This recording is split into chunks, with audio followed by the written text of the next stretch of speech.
देवो महेश्वर गुरु साक्षात परब्रह्म तस्मै श्री गुरुवे नमः। सद्गुरुदेव भगवान की जय। मोक्षदाता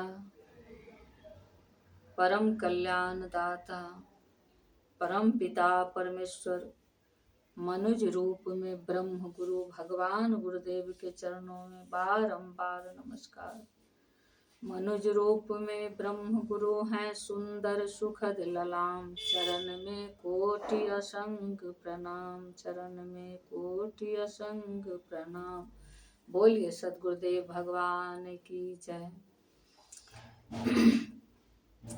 आज भगवान श्री कृष्ण चंद्र के परम कृपा से श्रीमद् भागवत जी के महात्म के दूसरा अध्याय भक्ति के दुख के निवृत्ति के लिए देव ऋषि नारद जी को प्रयत्न करना प्रसंग है। आप लोग श्रद्धा प्रेम के साथ श्रवण कीजिएगा।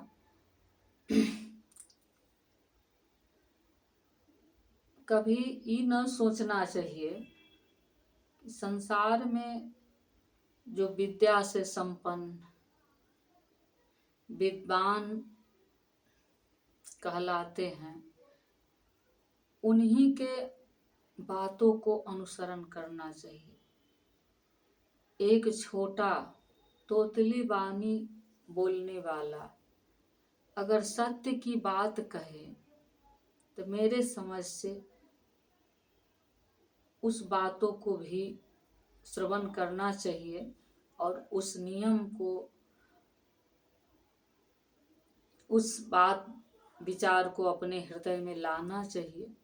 ध्रुव जी 5 वर्ष के उम्र में ही अपनी सौतेली माता के वचन रूपी बाण से बीध करके और देव ऋषि नारद जी के उपदेश के अनुसार, माँ सुनीति के उपदेश के अनुसार वन में जा करके अखंड समाधि लगाकर 6 महीने के तपस्या में तीनों लोक को हिला दिए और भगवान के परम पद को प्राप्त कर लिए।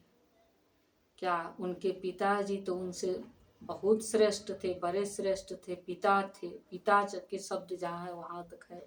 पुत्र और पिता में कितना का अंतर होता है इसके बारे में तो हम वाणी से कह नहीं सकते हैं। आप सब जानते हैं पिता माता क्या है, लेकिन क्या उतान पाद कर पाए जो ध्रुव जी की है? जरूरत नहीं है। उम्र ज्ञान के अपेक्षा नहीं करता। और प्रहलाद जी 5 वर्ष के उम्र में माँ कयाधु के गर्भ में ही थे प्रहलाद जी। तो देव ऋषि नारद जी अपने आश्रम पर उनको जो सत्संग कथा श्रवण कराए, गर्भस्थ शिशु ही गर्भ में ही पूरे के पूरे श्रवण करके और परिपक्व हो गए। परिपक्व जीव तब होता है जबकि आप पहली बार होश में आए, आपको कुछ देखने का जब ज्ञान उत्पन्न हुआ तो जो पहले नजर पड़ा उस चीज को ज्यादा आप समझ जाइएगा। सुनने का जब क्षमता प्राप्त हुआ तो जिस चीज को आप पहली बार सुन लिए उसी को आप सत्य मानिएगा। और किसी बात को समझने का जिज्ञासा उत्पन्न होता है और जिस चीज को आप सुनिएगा समझ जाइएगा उसी चीज को आप सत्य मानिएगा। और वो अगर महापुरुषों की मुखार वृंद द्वारा वर्णित हो या महापुरुष का दिखाया हुआ मार्ग हो और महान आत्मा महापुरुषों पुण्य के पुंज के कहा हुआ श्रवण हो तो कान, आंख और मन, वाणी और हृदय ये तीनों पुष्ट हो जाता है, परिपक्व हो जाता है। अब इस मन के अंदर, ये आंख के अंदर, इस कान में श्रवण करने के अंदर किसी और तुच्छ का बात ठहरता नहीं है। सुनने के लिए जीव सुन लेता है लेकिन ठहर नहीं पाता है। उसी चीज को वो जीव मनन करता है जो पहली बार देखता है कि नहीं सत्य तो वो था। और प्रयत्न करके भी थोड़ा देख लिए रहते हैं। इसलिए एक भजन है मेरे आदरणीय मारुति किंकर दास जी, पटना वाले संत, जो भजन लिखे हुए हैं, और मेरा बहुत बड़ा सौभाग्य था कि वह भजन मुझे प्राप्त हुआ, आपको सुनाते हैं। इसलिए हम तो है संसार में, वैराग लेने का मतलब बहुत लोग सोच लेते हैं, और जो महापुरुष कहते हैं, जो महान आत्मा कहते हैं, आपके कल्याण के लिए महापुरुष सब बैठे हुए हैं। घर परिवार धन संपत्ति संसारिक भोग को, तुच्छ भोग को त्याग करके सत्य के प्राप्ति के लिए, और आपको सत्य मार्गदर्शन कराने के लिए, आपको सत्य पर चलाने के लिए जो महापुरुष बैठे हो कि अनेकों असाध्य रोग से, ताकि संसार बच जाए, संसार भवसागर में डूब न जाए, आप लोगों के परमार्थ के लिए, परोपकार के लिए जो महापुरुष बैठे हुए हैं, जैसे तपस्वी नारायण दास जी थे, मेरे गुरुदेव थे, साक्षात ब्रह्म के स्वरूप थे। आज मेरे ही गुरु जी के स्वरूप वृंदावन में मेरे श्री आदरणीय पूजनीय श्री प्रेमानंद जी महाराज हैं, जगत गुरु रामानंदाचार्य भद्राचार्य जी महाराज हैं। मतलब न जाने हम गिन नहीं पाते हैं, मेरे छोट मुंह छोट बानी, और हम तो कुछ है नहीं, गवार है, एक गांव का गवार व्यक्ति। क्या इतने हरि अनंत, हरि कथा अनंता, कह सुनहि यह विधि सब संता। इस विधि को कहने और सुनने वाले दोनों संत हो सकते, हम जैसे तुच्छ व्यक्ति नहीं। लेकिन थोड़ा जैसे धनवान व्यक्ति कुछ अच्छा वस्तु खाते हैं, तो क्या गरीब उस समय सोचता है कि हम गरीब हैं, हम न खाएं? भले ही उसको मिले न मिले, उसके प्रारब्ध में है या नहीं है, इच्छा तो होती ही है। इसी तरह से हम अज्ञान है, हम गवार है, हम मूर्ख है तो पूरे साधन से हीन, लेकिन जिज्ञासा तो है। मेरे अंदर भी परमात्मा दिल दिए हुए हैं, दिमाग दिए हुए हैं। वह छोटा है, बड़े महापुरुष के पास बड़ा है, समुद्र के समान अथाह बोध वाले लोग हैं, पुण्य के पुंज लोग हैं, लेकिन हम तुच्छ हैं। लेकिन फिर भी छोटा छोटा सब कुछ तो मेरे अंदर भी है। वह जागृत नहीं हो पाया, क्योंकि विद्या के अभाव में और पुण्य के अभाव में विवेक जागृत नहीं हो पाता है। मेरा कोई अच्छा मार्गदर्शक नहीं हुए। मेरे गुरुदेव मिले, लेकिन मेरा दुर्भाग्य था, महान परमात्मा के समान गुरुदेव मिलने के बाद भी मेरा दुर्भाग्य था कि ज़्यादा दिन नहीं रह पाए। दीक्षा के लगभग 7-8 साल बाद चले गए, और उस 7-8 साल काफ़ी था मेरे लिए। लेकिन हुआ क्या कि उस समय मुझे कोई संतान नहीं थी, हम संतान के बिना पागल थे। मेरा शादी तो हुआ खैर 13 वर्ष की उम्र में, लेकिन 11 साल तक कुछ नहीं हुआ। अब परिवार वाले, एक लड़का जिस परिवार में, उस परिवार में एक ही बहू, उसको संतान न हो, तो स्वाभाविक है कि आदमी विचलित हो जाता है। सारे लोग घबरा गए, और थोड़ा मेरे सौंदर्य आप देख ही रहे हैं, आप सबके नज़र में है। ऐसे मतलब अकेला जो सृष्टि के निर्माण किए, अकेला सबको पालन पोषण कर रहे हैं।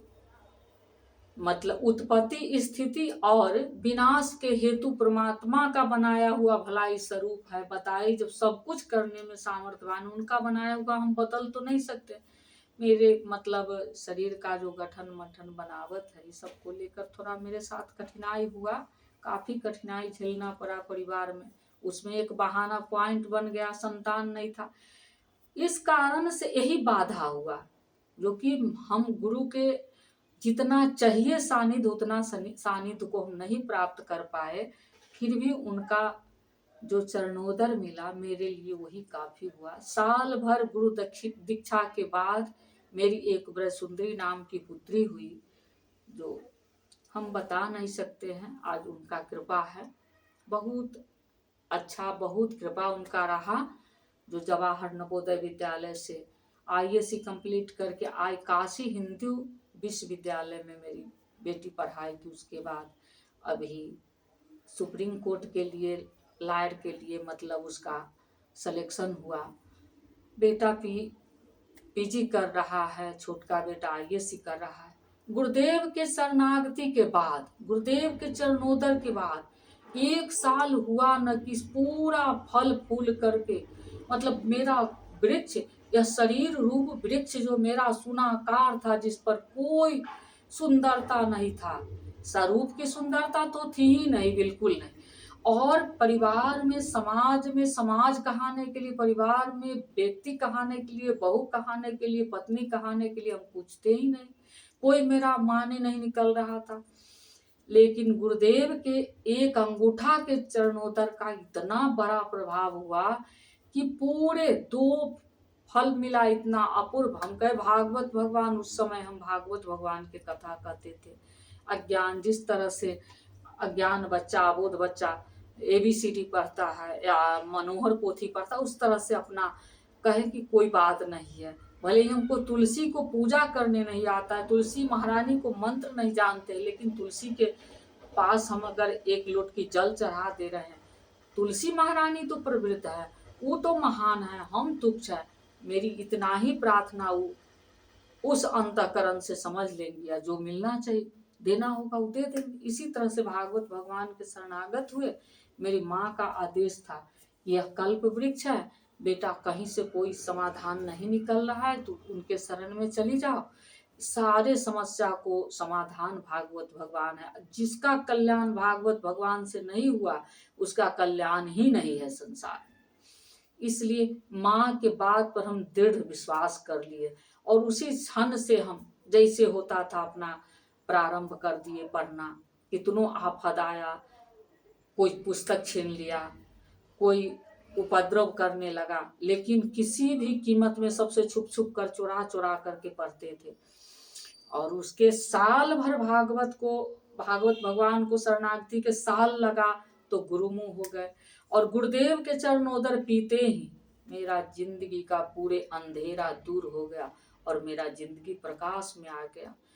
मेरा बेटा बेटी इतना विचारवान, इतना संस्कारवान ठाकुर जी दिए, हम बता नहीं सकते। हम भगवान से प्रार्थना करते हैं कि सभी माँ बाप को मेरे जैसा संतान हो, और संतान के तरफ से हम जितना सौभाग्यवती हैं, इतना भगवान सदैव हमको रखे। अब जब भी जन्म हो तो इतने भाग्यशाली हमको बना। मेरा दुर्भाग्य है, मेरा तपस्या का कमी रहा, आज मेरे सुहाग समाप्त हो गया। 3 साल मेरे पति को होने वाला है इसी चैत में। तो कुछ लोग बैराग से डरते हैं। कहने का मतलब, जब संत लोग कहते हैं कि बैराग को धारण कीजिए, आप बैराग को ले लीजिए, तो लोग लगता है कि भाई कैसा बात संत कह रहे हैं, ये क्या कह रहे हैं। हम कोई बिना घर परिवार, बिना पति पत्नी वाले हैं, बिना बच्चे वाले, बिना धन संपत्ति वाले, बिना मतलब मनी मैटर के लोग हैं कि हम सन्यास ले ले बाबा जैसे सारा इतना बड़ा स्वर्ग का सुख छोड़ करके हम वन वन भटके। नहीं, आप अपने घर में रहिए, आप अपने घर में रहिए, आप अपने आश्रम में रहिए, और आप अपने पति के साथ रहिए, अपने पुत्र के साथ रहिए, अपने बहू के साथ रहिए, अपने पोता पोती नाती जो भी है सब सगा संबंधी के साथ अपने परिवार में रहिए। हाँ, और अपने मन को बैराग कर दीजिए, मन में बैराग को धारण कीजिए। है सबके साथ, लेकिन दिमाग में हमेशा याद करते रहिएगा कि बिल्कुल यह जो है ना बाजार है। संध्या होते सूर्यास्त के बाद बाजार का सारा ढकिया उठा करके बेचने वाला व्यापारी अपने अपने घर को चल जाता है। अगर 10 बजे रात में जाया जाए तो बाजार सुनाटा मिलता है। इसी तरह से जितना ही सगा संबंधी जो भी बाजार लगा है, अभी तो बड़े सुंदर चहल पहल लग रहा है। कोई दादी कह रहा है, कोई माँ कह रहा है, कोई पत्नी कह रहा है, कोई बहू कह रहा है, कोई कुछ कह रहा है।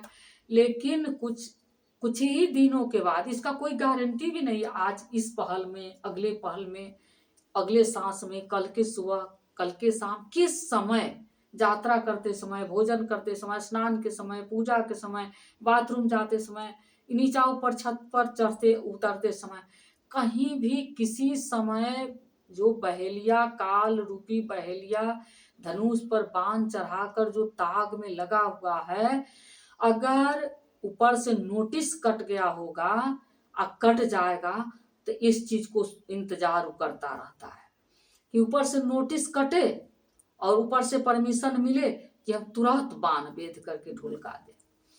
इसलिए हमको हमेशा सावधानी का वैराग ले लेना है और पोता में तलीन नहीं हो जाना, बेटा में तलीन नहीं, पति में तलीन नहीं, पति को पत्नी में तलीन नहीं, संपत्ति में तलीन नहीं, संसारिक किसी बातों में तलीन होना मेरे समझ से अपना जलाल अपने ही होना है। किसी और आपका फांसी नहीं लगाएगा, आप अपनी फांसी अपने हाथों से लगा रहे। आपको सोच लेना चाहिए थोड़ा भी, प्रतिदिन 1-2 बार इस चीज को सोच लीजिए। राज राजे रहा न वे रानी रही, कहने सुनने को केवल कहानी रही। वस्तु हर एक तो आनी जानी रही, न बुढ़ापा रहा न जवानी रही। जब जवानी लड़कपन नहीं रहा, किशोर अवस्था इतना सुंदर चमकता हुआ चेहरा वो नहीं रहा, तो उसके बाद जवानी सबके काम के लायक, खाना बनाने लायक, सबके सेवा करने लायक, सब काम के लायक, बच्चे पालने के लायक, कहीं जाने आने के लायक, समाज के लायक, सब लायक थे, वो भी नहीं रहा। और शरीर धीरे धीरे शिथिल होने लगा। जोड़ अंग का जितना जोड़ है, जितने भगवान पार्ट जोड़े सब में थोड़ा थोड़ा कष्ट होना प्रारंभ हो गया। नेत्र का देखना बंद हो गया, रोशनी का अभाव हो गया। अभी सारी हो रही तो आपको सावधान तो होना चाहिए। और यह भी स्थिति नहीं रहेगी, अब आप न बुढ़ापा रहा न जवानी रही। लेकिन राधे मोहन का नाम एक ही में जुड़ा। हम आपका नाम तो बदलता गया, राधे कृष्ण का एक ही नाम, एक ही जोड़ी अचल है। राम सीता का एक ही जोड़ी, सीता राम का अचल है, एक ही रहा। इसलिए निष्ठा के साथ अपने मन को वैराग दे करके, आप अपने घर में वैराग को धारण करके सबको, पोता को भी सेवा कर दीजिए। प्रभु जी जब विराट स्वरूप प्रकट हुए तो अपने स्वरूप बहुत से सब अंश अवतार, कला अवतार, सब कुछ हो गया। 24 भगवान का अवतार हुआ। समस्त ऋषियों सबके जितने सामर्थ्यवान, जितने शक्तिशाली धर्मज्ञ राजा, जैसे नल है, विदेह राजा जनक है, धर्मराज युधिष्ठिर जी महाराज हैं, संत शिरोमणि प्रहलाद जी हैं, ध्रुव, जितने श्रेष्ठ लोग हैं, इंद्रधुम्न जी हैं। इसके बाद बसंत ऋतु के बारे में कहा जा रहा है। इसके बाद नदी में गंगा महारानी उनके चरण से प्रकट हुई। सारे मतलब उनका अंश निकलते नहीं। जो सूक्ष्म एक आत्मा बचा वह मानव में रख दी। हम आप और कोई है नहीं, उसी विराट स्वरूप का एक सूक्ष्म छोटा आत्मा है। और छोटा सूक्ष्म आत्मा अगर 6 हाथ के आदमी के शरीर में है तो 6 हाथ को दिखाई दे रहा। मेरा हाइट थोड़ा छोटा है, कद के हम छोटा है तो हम छोट में हैं, लेकिन आवश्यकता उतना ही है जितना लंबे लोग को है, इच्छा उतना ही है जितना और लोगों के पास है। इसलिए सारी चीज को एक साइड करके हम सूक्ष्म आत्मा परमात्मा के स्वरूप हैं, सावधान हो जाना चाहिए और वैराग लेकर के कि बात किसी समय अगर नोटिस आ जाए, जमानतदार कोई नहीं, न पोता जमानत करवाएगा, न बेटा कराएगा, न पति, न समाज, न मोहल्ला, न कोई अपने मतलब से अगर हमसे कोई अपेक्षा रखता होगा, अगर उसकी अपेक्षा भी पूरा होती होगी, एक गिलास पानी से, एक रोटी से, एक वस्त्र से, एक सेवा से, एक स्नान करा दे, कोई भी सेवा हो, कोई मेरा जमानतदार नहीं बनेगा। हाँ, मेरे पास अमानत कुछ बचेगा ही नहीं। लेकिन हम अगर बुद्धिमान होंगे, मेरे पास हम सूक्ष्म आत्मा है, बड़े श्रेष्ठ हैं, मेरा यह शरीर तो वस्त्र है, लेकिन मेरे अंदर जो ईश्वर हैं वो बड़े सामर्थ्यवान हैं, उनमें इतना क्षमता। और इसको कहें कि साधन को धाम दिए हुए। साधन माने व्यवस्था, पूरी व्यवस्था के साथ हमको भेजे, मनुष्य को पूरी व्यवस्था को साथ भेजे। साधन धाम मोक्ष कर द्वार, तुम में सारी समस्या को समाधान करने की व्यवस्था दिए हैं। तो साधन को धाम हो, धाम माने बहुत बड़ा साधन की व्यवस्था हो तुम, और तुम मोक्ष के द्वार हो, तू जो चाहोगी अपने को जलाल बना करके घोर नरक में डाल सकती हो, और सावधान हो करके, सजग सतर्क हो करके, परमार्थ की मार्गों पर चल के, परोपकार की मार्ग पर चल के, अपने मन से करो, अपने धन से कोई कुछ किसी को नहीं करता है। हम अपने मन से सोचेंगे कि सभी को भगवान भला करे, तो भगवान का संकल्प है कि हम सत्य प्रतिज्ञ हैं, सत्य की प्रतिज्ञा लिए हुए हैं कि जो दानी हमसे किसी के लिए जो दान देने के लिए मांगेगा उससे 100 गुना ज्यादा पहले उसको देंगे। आप उस दानी को विचार करना चाहिए जो किसी के दुख के लिए भगवान से याचना करे कि प्रभु उसको दुखी कर दीजिए, तो पहले 100 गुना दुख हमको भोगना होगा, मिलेगा। और किसी के सुख के लिए अगर पैरवी लगा रहे हैं, प्रभु सब सुखी रहे, सर्वे भवन्तु सुखिनः, अब सभी के सुख के लिए मेरी कामना है, तो 100 गुना सुख पहले हमको मिलेगा उसके कमाई के ऊपर, तो फिर फाइल उल्टा करके देखेंगे न कैसे क्या है, तो प्रारंभ करेंगे। इसलिए है संसार में रहते हुए हमको संसार में लिप्त नहीं होना है। इसलिए मारुति किंकर दास जी बड़े सुंदर एक मार्गदर्शन कराए हुए भक्ति के मार्ग से, भजन के मार्ग से। कहते हैं कि जिस तरह से कमल पुष्प जल में ही रहते हैं, जल में ही खिलते हैं, और सूखे जमीन पर नहीं रह सकते, बाहर आप रोप भी दीजिएगा तो नहीं फल सकते, फुला सकते हैं। उनके पत्ते पर न जल स्पर्श करते हैं न उस पुष्प में, सूखा ही सूखा, कोई पानी से कोई भेंटना, पानी में ही रहते हैं। इसी तरह से नाव को और पानी का, कमल और पानी का संबंध है, लेकिन संबंध रहते बिल्कुल अलग है। आप इसी तरह से इस परिवार में रहते हो, सबसे संबंधित हैं, सबके संबंध है, सबसे आप बिल्कुल अलग रहिए। कोई दर्द ना, किसी के लिए कोई बेचैनी ना, जाते समय किसी का पैरवी का आवश्यकता नहीं हो। ऐसा ना हो कि मेरा कुछ अमानत न बचे। बहुत बड़े धरोहर सीताराम राधे कृष्ण आपके पास धरोहर हैं, इतने बड़े वस्तु अमानत हैं, तो आपकी वह पूजा होगी। प्रभु तारो मुझको अपनी नैनन बाण से, तीर और कमान से न, सेवरी की थी बड़ी कमाई, जीवन भर राम नाम गुन गाई, उनको जाते देखा पुष्प के विमान से, तारो नैनन बाण से। कृपा की नेत्र से आप हमको तार दीजिए। इस तरह से कह रहे हैं कि तू संसार में रहो लेकिन संसार तुम में ना आ जाए, तुम संसार में रहो, संसार तुम में ना आ जाए, तो चलेगा, कल्याण होगा। जिस तरह से कमल तो जल में है लेकिन जल कमल पर नहीं है, पानी में नाव तो चलता है लेकिन नाव में पानी आना बहुत बुरा हो जाता है। अगर पानी के बिना नाव नहीं चल सकता है, पानी में नाव चलेगा, पानी नाव से संबंध है, बिना पानी को नाव का कोई आवश्यकता नहीं। वही पानी अगर नाव में चल जाती है तो नाव डूब जाता है। अब सुनिए, पानी में नाव चले तो चले, मत नाव में पानी आने दो, पानी में नाव चले तो चले, मत नाव में पानी आने दो, मत नाव में पानी आने दो, मत नाव में पानी आने दो। पानी में नाव चले तो चले, मत नाव में पानी आने दो, संसार में चाहे मन जाबे, मन में संसार न आने दो। संसार में चाहे मन जाबे, मन में संसार न आने दो। संसार में मन को जाना तो स्वाभाविक है, क्योंकि भगवान संसार में भेजे हुए हैं, तो संसार में तो जाएगा ही, संसार में ही जाएगा तो पसंद करेगा कि कौन वस्तु मेरे लायक है, किस वस्तु को अपनाएंगे ताकि सदा सदा के लिए मेरा ही दोस्त बनकर रह सकता है, मेरी बिगड़ी हुई स्थिति को बना सकता है, मेरे संकट को समाधान है, इस चीज को पसंद करेगा।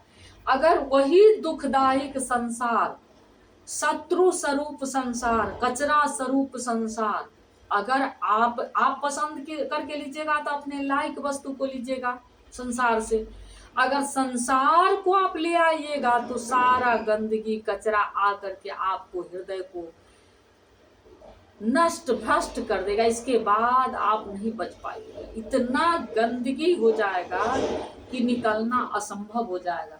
इसलिए संसार में चाहे मन जावे, मन में संसार न जाने दो। संसार में इसको जाना जरूरत है, नहीं जाएगा तो दोस्त दुश्मन को पहचान नहीं पाएगा, अच्छा बुरा कोई कैसे जानेगा। इसके पास कितना बोध है, कितना इसका क्षमता ही है कि घर बैठे बैठे सब कुछ को कैसे अवलोकन कर सकता है, कैसे उसके बारे में जान सकता। संसार में जाना इसका अनिवार्य है, लेकिन संसार को लाना इसके लिए बिल्कुल इसके लिए घातक है। संसार को तो इसको लाना ही नहीं अपने मन में। संसार में चाहे मन जावे, मन में संसार न आने दो। पानी में नाव चले तो चले, मत नाव में पानी आने दो।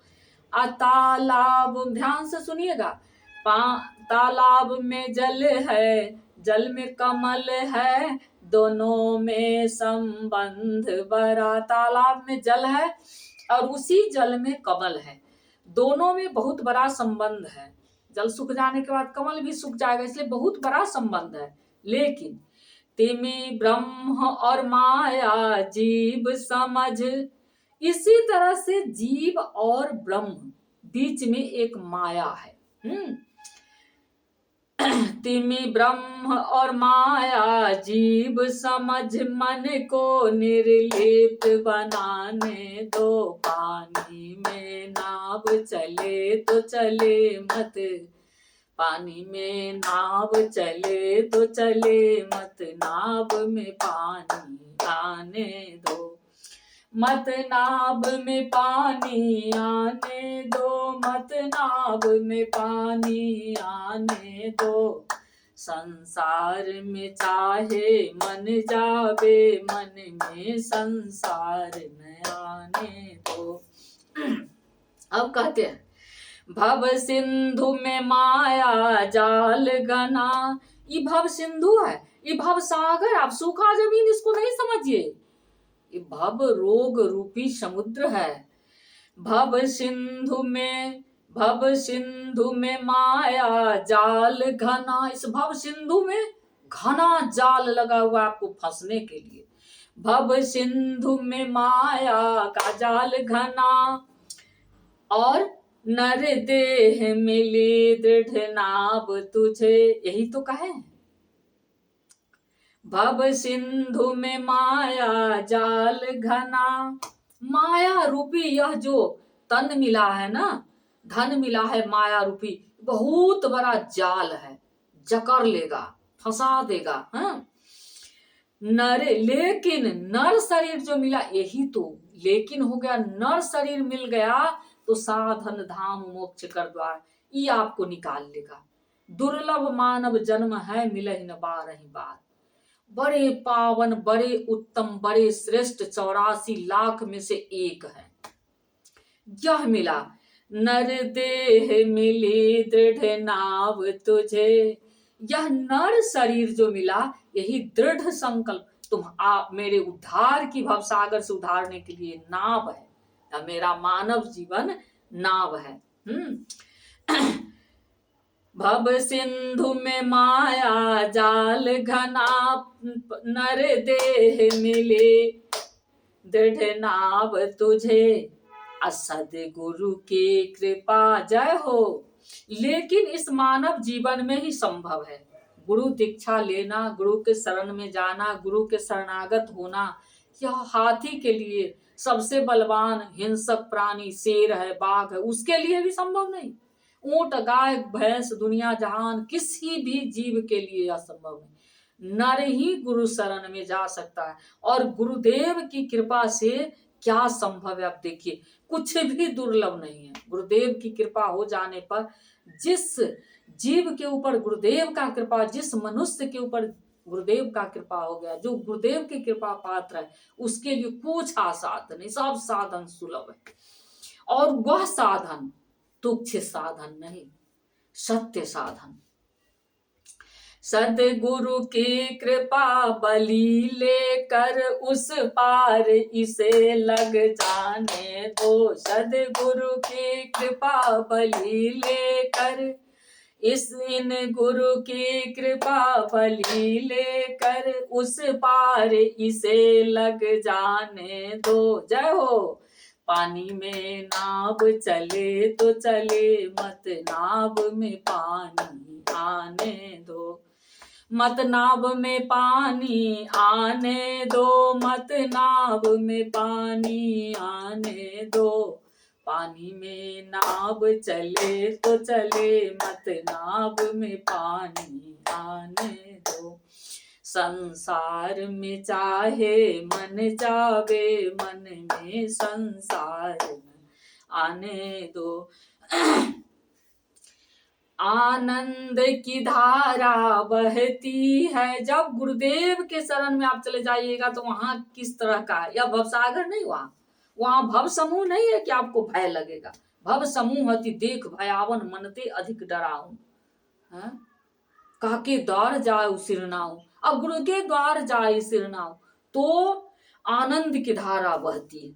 आनंद की धारा बहती है, किंकर क्यों न डुबकी लेता।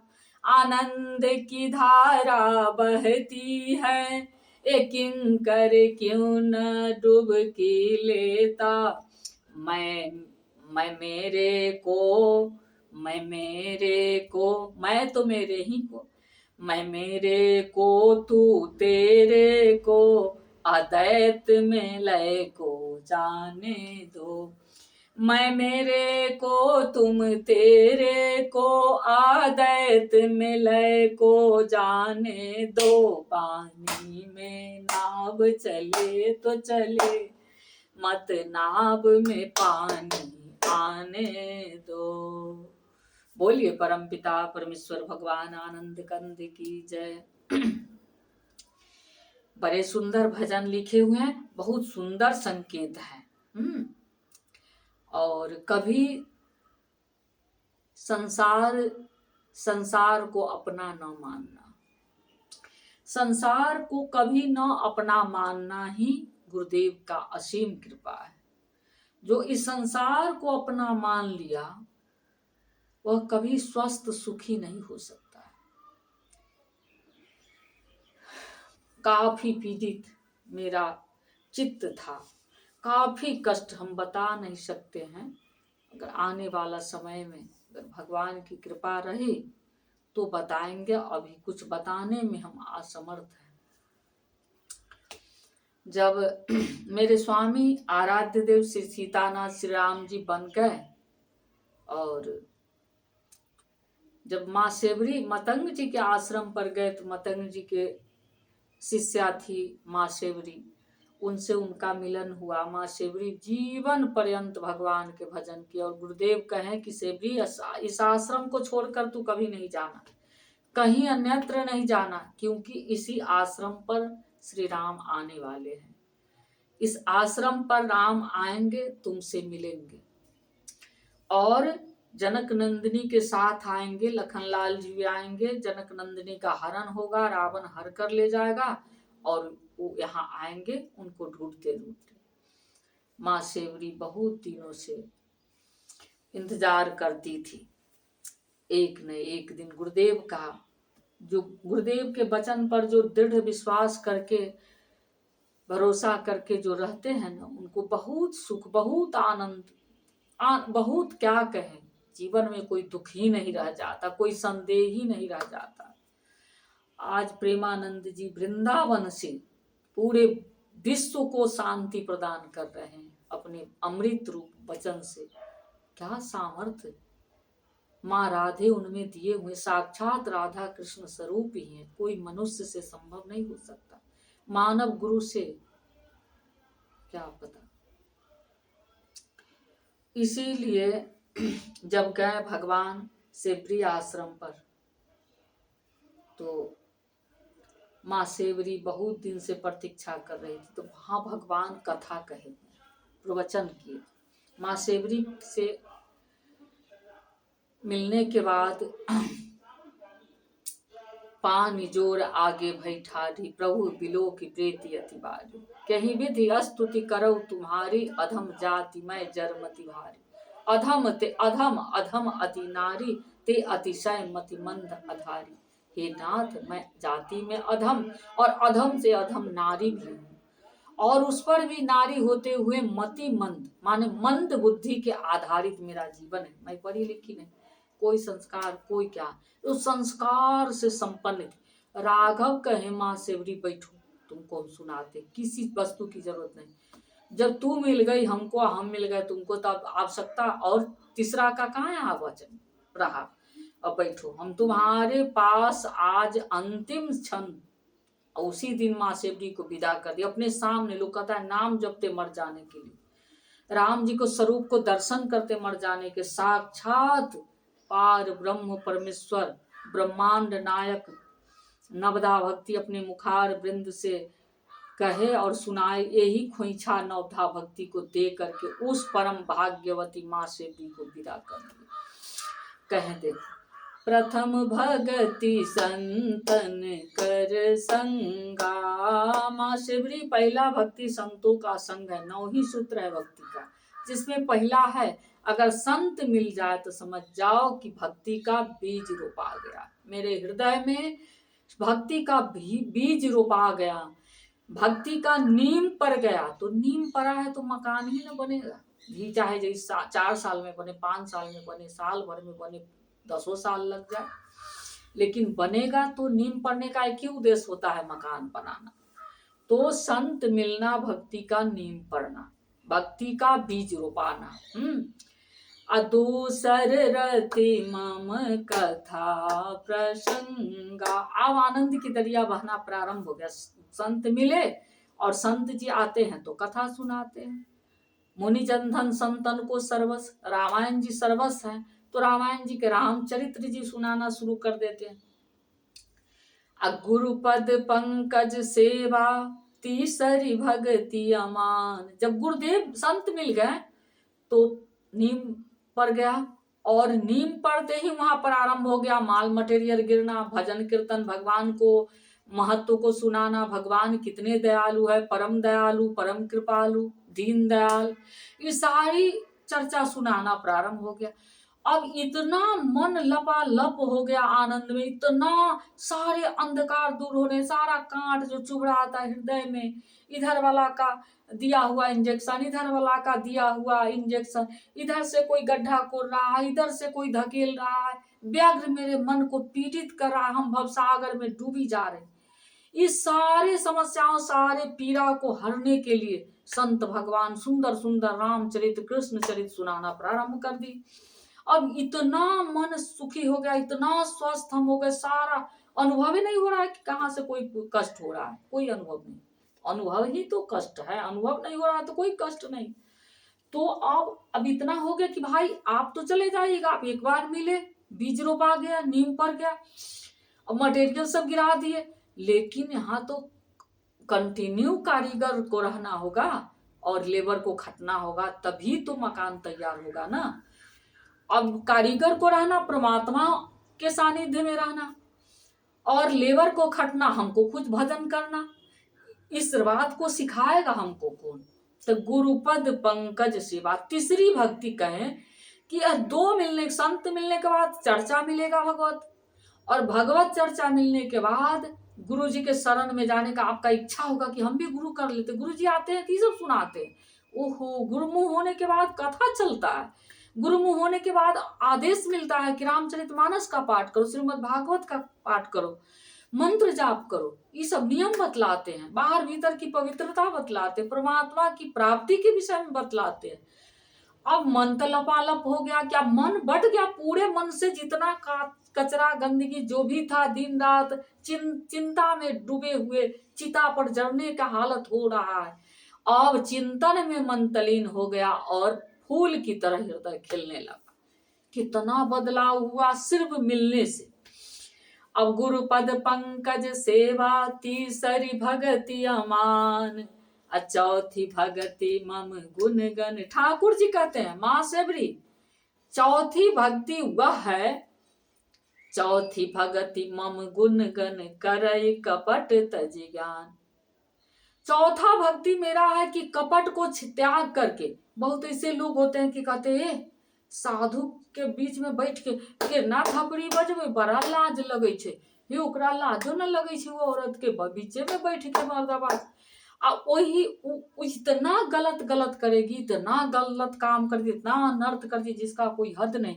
लेकिन जी जैसे बुखार के ताप से भूख समाप्त हो जाता है, इसी तरह से उस पापी को संतों के सभा में बैठना, संत के सानिध्य में बैठना, भगवत भजन करना, रामचरितमानस का पाठ करना, सुंदरकांड करना, श्रीमद् भागवत कथा कहना, भजन गाना, कीर्तन करना, उसके लिए बड़ी शर्मनिंदा की बात होती है। वह यह कहना शुरू कर देती है। लेकिन जिसको चसक लग गया, भला हमको तो लगा दिए ना, मेरी पहले तो मेरी माँ लगाई, मेरी जन्मदायिनी परम कल्याणी माँ मेरी कौशल्या देवी, उसके बाद मेरे गुरुदेव मलिवारा सरकार, इतना बड़ा लगन लगा दिए, इतना बड़ा लगन लगा दिए। उनकी असीम कृपा पूरे वृक्ष, सूखा हुआ वृक्ष को हरा भरा करके मन मस्त कर दिए, तुरंत फल दे करके पुष्ट किए। कहे कि लेट करेंगे फल देने में तो इसका विश्वास हो सकता है हिल डुल जाएगा, नहीं इसको तत्क्षण देना होगा। कारण कि कुछ रोग को समन मेरी माँ कर दी थी पहले ही। मेरे नाना जी बड़े धर्मात्मा थे, भगवान का ही स्वरूप थे, मेरी माँ बहुत धर्मज्ञ थी, इसलिए थोड़ा मतलब रोग तो पहले से ही दूर था, लेकिन जो जड़ जमाए हुए बैठा था उस रोग को दूर मेरे गुरुदेव करती पूर्ण रूप से। नारायण।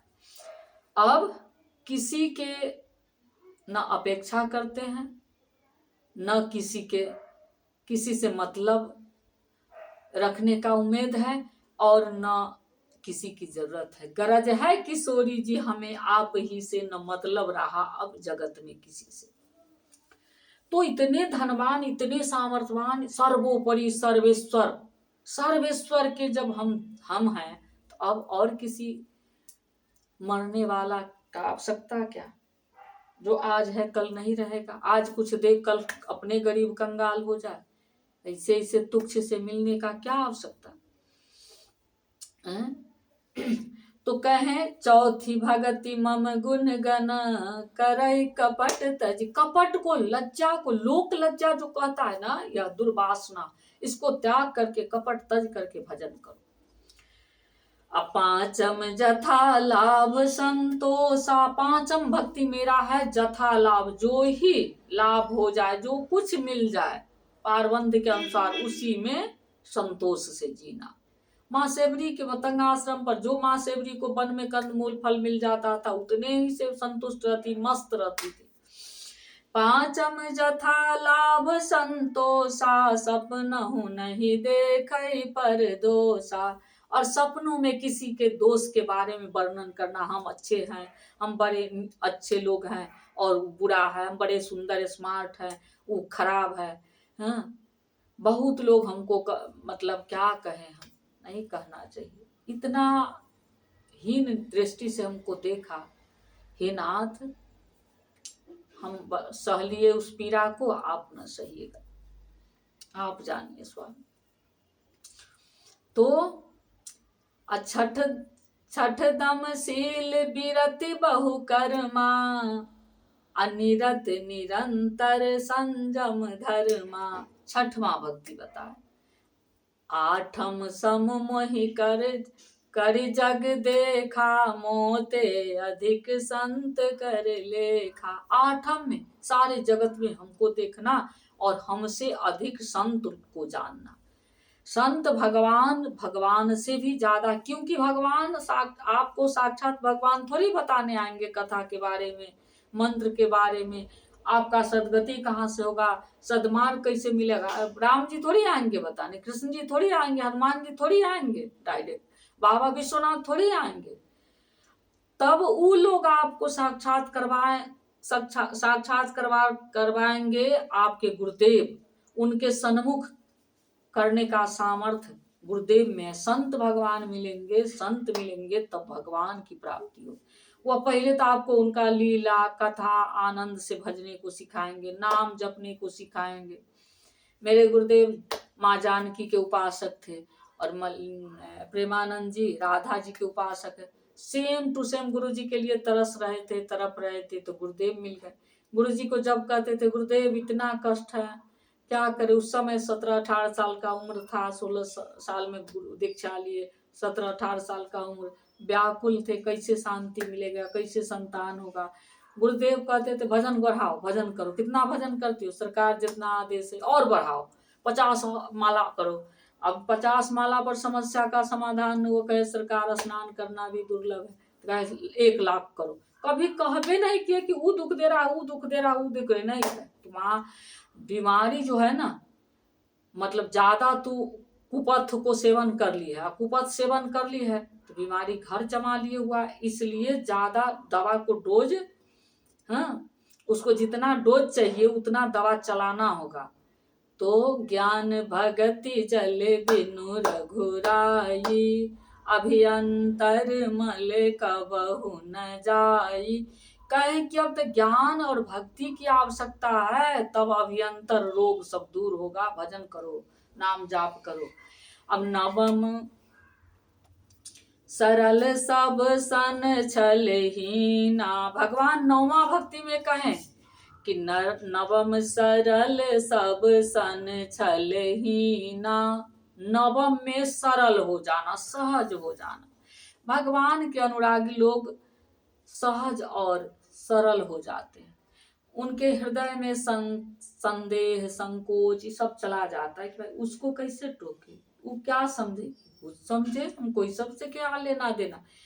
थोड़ा वो भी मेरे पास जो आनंद है थोड़ा उसको दे देते, वो भी करने लगती तो वो भी आनंद हो जाती। उसको पता नहीं है कि जिसमें हम आनंद है वह सत्य नहीं। वो छटपटाने लगता है कि उस सत्य वस्तु को जान नहीं रहा है, बेचारा भटक रहा है और टाइम आ रहा है, बहेलिया उसके पीछे है, बाण भेद देगा, वो भी चला जाएगा। इसलिए थोड़ा अपनी आनंद उसको दे दे। वो छटपटाने लगता है इस तरह से। अब उनका ही काम हो, जिस तरह से सांप कहीं आया तो काटने का मतलब टाइम ढूंढता है कि उसको काट ले, उसको पॉइजन दे करके मार दे। संत चाहते हैं कि कुछ अपनी मनी धरोहर भक्ति जो है थोड़ा उनको दे दे, थोड़ा चषक लगा दे। खैनी खाने वाला किसी को खैनी खाने के लिए परिका देता है, दारू पीने वाला दारू थोड़ा सा पिला करके परिका देता है, ताकि तो सहयोगी हो जाएगा ना, उसको फिर पिलाएगा। खैनी खाने वाला खरीद करके फिर खाया तो अमन लग गया तो 1 रोज दिया तो 4 रोज उसको देगा। इसी तरह से संत सोचते हैं कि इसको भी परिका देंगे तो एक ग्रुप बन जाएगा मेरा, गुट चलेगा मेरा। और अब सामूहिक आनंद का कुछ बात ही अलग है। तो भगवान कहें कि नवम में नवम सरल सब सन छलहीना, सरल और सहज होकर के सबके साथ छलहीन होकर के भजन करना और भक्ति के ही उपदेश करना और कुछ नहीं। भलाई तो इसी में है। सब सुख खानी भगति जो मान, तुम समान को और कौन बरभागी हो सकता है जो भगवान से भक्ति ही मांगे, सार ही मांगे। अगर जो धन का लोभी हो और जिसके माँ बाप तिजोरी का ही चाबी दे दे तो समझेगा आप रहा क्या, जो अमुक संपत्ति था उसी का चाबी ठहरा दिया। लोभी ऐसा चाहता है सारे पूरे प्रॉपर्टी का कागज पत्तर हम मेरे ही हाथ में, हम जो चाहेंगे वही करेंगे। वो मूर्ख जिस तरह से धन के लोभ में इस तरह से सोचने लगता है, भक्त यही सोचता है। अब कहे कि नवम सरल सब सन छलहीना, मम भरोसे ही ये हरस न दीना।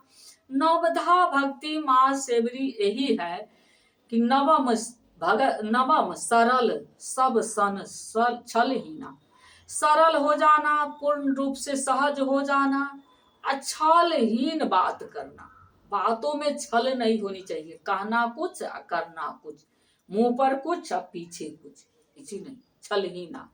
मम भरोसा, और भरोसा यह भी नहीं अपेक्षा रखना जिसके मुंह लगा बात कहेंगे इसको जी में जी। क्यों कहेंगे जी में जी? भाई जो गलत कर रहा है गलत कहेंगे या कुछ नहीं कहेंगे, हमको उससे कोई लेना देना नहीं। जो मेरे लायक नहीं, संसार में मेरी मन गई तो हम पसंद से लाए ना, अपनी पसंद की वस्तु लाए हुए हैं, जो पसंद नहीं हुआ छोड़ दिए, तो फिर त्यागा हुआ वस्तु से हमको कोई मानी मतलब नहीं। और मम भरोसे ही हरस न दीना, मेरे ऊपर आश्रित हो जाना, मेरा भरोसा करना, और न उसमें ज्यादा सुख आने पर हर्षित होना, और न दुख कोई आ जाए जिसको दुख रूप में देखा जाता है। अब कोई हम पर केस कर दिया, कोई मेरा घराड़ी बेच दिया, कोई बेच खरीद लिया, कोई कुछ किया, कोई अनेकों यातना दिया, पीड़ा दिया, जहां तक सका सताया, इसमें न ज्यादा व्यग्र होने की आवश्यकता है और न इस सभी समस्या को समाधान ठाकुर जी कर देते, इसमें ज्यादा न हर्ष होने की जरूरत है। राम जी यही कहे कि मम भरोसे ही हरस न दीना। अब ये दोनों बात तुम्हारा नहीं रहा, जो तुम्हारे साथ उलझन आया, जो संकट आया, जिसके कारण हम 6 माह खाना नहीं खाए, स्नान करते थे, मंत्र जाप गुरु जी का दिया हुआ आज्ञा को पालन महामंत्र जाप करके और सीधे लेट जाते थे। जब 6 माह के बाद अपने बाल में कंघी लगाए तो मेरा पूरा बाल एक ही कंघी में चला आया निकल कर, और शरीर तो मेरा इतना खिन्न हो गया कि 1 से 2 डेग चलते थे तो एक बार कहां से कहां झटका कर गिर जाते थे, ऐसा नौबत हो गया। बच्चा सबका हालत एकदम खराब, एक पिता चले गए और दूसरे परमात्मा के असीम आशीर्वाद कृपा, जो कि शत्रु लग गया, और शत्रु का दिया हुआ पीड़ा मेरे लिए बड़े सुखदायक हुआ, बहुत बड़ा सुखदायक हुआ। भला हो इस शत्रु को, भगवान संसार वाला मेरा कुछ नहीं बिगाड़। तो भगवान हमसे कहें कि तू क्यों परेशान हो, कि शत्रु मजबूत है, शत्रु पक्ष मजबूत है। अरे रावण से कोई मजबूत हो सकता है? काल नेमी कंस से भला कोई मजबूत हो सकता है? उग्रसेन को जबरदस्ती जेल में डालकर राज पर असीन हो गया। अरे सभी को कचूमर छोड़ा दिए, भला तू कहाँ भटक रही हो मेरा हो करके? अब तू गम मत करो, तुम्हारे साथ है, तुम्हारे साथ है। भला जिस पक्ष में हम हैं, विजय तो उसी का होता है। संसारिक विजय तुम्हारे साथ कितने दिन रहेगा? तुम्हारा तो परलोक की विजय की प्राप्ति हम करवा दी। धन्य हो प्रभु, धन्य हो प्रभु, समझ जाओ। ठाकुर जी हमसे कहें, इतना सोच लो, अगर वो सामर्थ्यवान रहता तो अपने औलाद को महान बना देता। उसके अपना औलाद से प्रिय कुछ है? अपने औलाद के लिए कुल्हाड़ी पिजा करके रख लिया, तुम्हारे आंसू को अरज करके रख लिया है, मोल रख लिया है। वह तुम्हारा आंसू मेरे धारण किए हुए अवस्था में तुम्हारा आंसू चल रहा है, वह एक एक आंसू उसके कैयक पीढ़ी को सताएगा। तू धैर्य से रहो, हम तुम्हारे साथ हैं। भला वो सामर्थ्यवान कैसे सामर्थ्यवान रहता तो अपने जीवन को कृतार्थ कर लेता, साधन का धाम दिए हुए और घोर नरक में चला गया।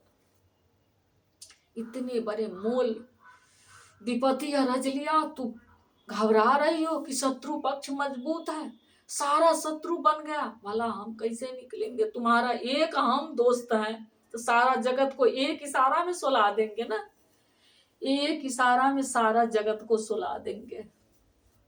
घबराओ नहीं।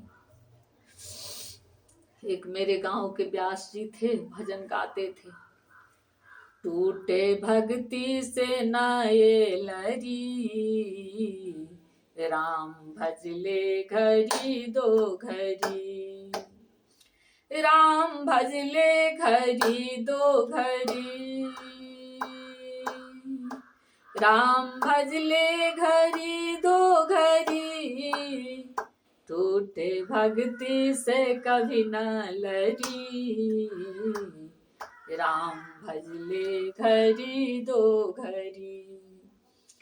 ये मोह माया से अब मन के मोरो, इस मोह माया में डूब करके पीड़ित क्यों हो रहे हो आप?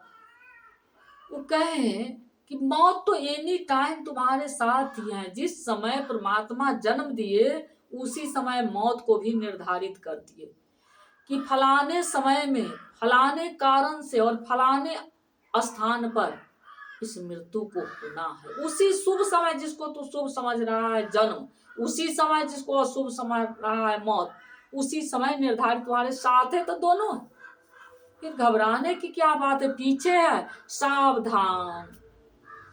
सावधान, भक्ति की लड़ी न टूट जाए। जैसे अष्टजाम होता है ना, आठों आम का, आठों पहर का अष्टजाम होता है, तो वहां बहुत भय रहता है कि कहीं व्यास के या मंडली के कमी के कारण, नाम जापक के कमी के अभाव में कहीं नाम की लड़ी न टूट जाए। आठों पहर चलते रहना चाहिए। एक व्यास को उठने से पहले एक व्यास बैठ जाते हैं, उसके बाद उठते हैं। एक मंडली को उठने से पूर्व ही एक मंडली बैठ जाते हैं। इसी तरह से उनका कहना था कि टूटे भक्ति से न ये लड़ी, कभी नहीं, चाहे रात हो दिन हो, बाथरूम में ही क्यों ना, बाथरूम में ही सही, अंदर अंदर भजन चलता, कोई जरूरत नहीं, वहां भी मार देगा बाण, वहां भी मार सकता है, किसी तरह का कोई समस्या भी आ सकता है, थोड़ी समझेगा कि इसमें है तो यहाँ नहीं जाएगा। इसलिए मोह माया से अब मन के मोरो, यह मोह और माया के जाल में जो मन फंसा हुआ है, इसको जबरदस्ती खींच करके लाओ, समझाओ बेवकूफ को। ये मोह करने से तुम्हारा कुछ चलने वाला नहीं, पावर तुम्हारा नहीं, पावर तो अवधेश का है, पावर तो चलता है अवधेश को, पावर तो चल रहा है द्वारिकाधीश को, इसमें तुम्हारा कुछ अपना नहीं है। प्रभु समरथ कौशलपुर राजा, जो कुछ करहि उन्हें सब छाजा। राज अभिषेक पिताजी को नहीं देखने दिए, उनकी इच्छा, वनवास की पीड़ा देख करके अपने शरीर को त्याग दिए। किसी का कुछ नहीं चला, न चलेगा। इसलिए तीसरा लाइन,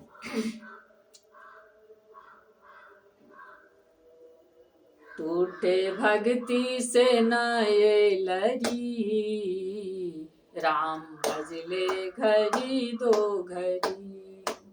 मोह माया से अब मन के मोरो, मौत है पास हरदम खरी। मोह माया से अब मन के मोरो, मौत है पास हरदम खरी। राम भजले घड़ी दो घड़ी, राम भजले घड़ी दो घड़ी। एक कुटुंबी कबीला सभी, मेरा बेटा है, मेरी बेटी है, मेरा मेरी मेरा मेरी कर रहे हैं। यह कुटुंब कबीला मेरा नहीं है। एक कुटुंबी, इससे पहले भी कुटुंब सब आए थे और हमको छोड़कर चले गए। हम किसी को लूटे थे, लूटा गया। लूटा हुआ वस्तु रहता नहीं है। आप किसी के घर का संपत्ति चुरा कर ले आइए, थोड़ा भी भनक लगने के बाद आपके घर में प्रशासन आएगा। प्रशासन के तहत आपकी प्रतिष्ठा और दूसरे का लाया हुआ जो आपके घर में संपत्ति है, उसके साथ अपना भी विदा हो जाएगा। इसलिए किसी को लूटे थे, लूटा गया। कुटुंब कबीला कोई मेरा नहीं है। एक कुटुंबी कबीला सभी, साथ तेरे नहीं जाएगा। ये धन दौलत जिस पर केस चल रहा है, जिसको लूट लिया किसी ने छेक लिए हुआ है, किसी ने दखल कर, कोई काट करके अपना लिया है। ये धन दौलत खजाना सभी, साथ तेरे नहीं जाएगा। ये सब रह जाए, ये सब रह जाए यहीं पर परी। राम भजले घड़ी दो घड़ी, राम भजले घड़ी दो घड़ी, राम भजले घड़ी दो घड़ी। टूटे भक्ति से ना ये लड़ी, राम भजले घड़ी दो घड़ी। सुखी और ज्ञानी कौन है, उसके बारे में सुनिए। ऐसे प्राणी का जीवन है क्या, ऐसे दुष्ट दुरात्मा मनुष्य होने का कलंक, उसका क्या जीवन है। ऐसे प्राणी का जीवन है क्या, जो नाम प्रभु जी को गाया नहीं। से प्राणी का जीवन है क्या। जो नाम हरि जी को गाया नहीं, कब नहीं गाया, जुलूम तो सबसे बड़ी यह है। अनर्थ तो यह हुआ कि कब नहीं गाया, बैल होने के बाद नहीं, भैंस होने के बाद नहीं, गाय पशु बाघ सिंह सांप बिच्छू चूटी पिपड़ी होने के बाद नहीं, कुत्ता बिल्ली होने के बाद नहीं, नाम प्रभु जी को गाया नहीं। पाकर नर्तन हुए मानव का दे, मनुष्य नर्तन पाकर के भजन नहीं किया। पाकर नर्तन हुए मानव का जो, नर्तन पाकर के जो नहीं भजा। पाकर नर्तन हुए मानव का जो, नेह प्रभु से लगाया नहीं। पाकर नर्तन हुए मानव का जो, नेह प्रभु से लगाया नहीं। मौत है पास हरदम खरी, राम भजले घड़ी दो घड़ी।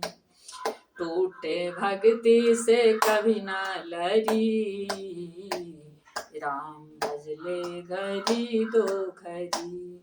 अब सुनिए, धिक्कार उस मानव नर्तन का जो भगवान से प्रेम नहीं लगाया, नेह नहीं लगाया। और धनवान तो भगवान ही, एक धनवान तो ही है। अब सुनिए, महान कौन है। पी कर भक्ति की प्याला तू देख ले। संत समझाते हैं कि एक बार तो देख लो, चख करके एक बार तो चख कर देख लो। जैसे दारू एक बार चखने के बाद दारू पीवा छोड़ता नहीं, खैनी खाने वाला छोड़ता नहीं, तब जो भी अमल लग जाता है ना, कहता है अमल हो गया है। अरे कितना 5 हाथ का आदमी, कितना गधा हो, छोटा वस्तु तुमको अपने अधीन कर लिए हुआ है, क्या तुम मोक्ष प्राप्त कर सकता है। कि सेवन सब कुछ को करो, मृत लोक में आया तो कर्म करने आया, कर्म तो करना ही है। छोड़ने की आप एकादशी है तो दाल भात सब्जी खीर पुआ जो भी हो सबको त्याग देना। हाँ, ठाकुर जी का व्रत है, एकादशी जाना है, त्यागने में एक क्षण नहीं लगा। संकल्प है ये, हम भगवान को प्रसन्न करने के लिए हम उपवास किए हुए हैं।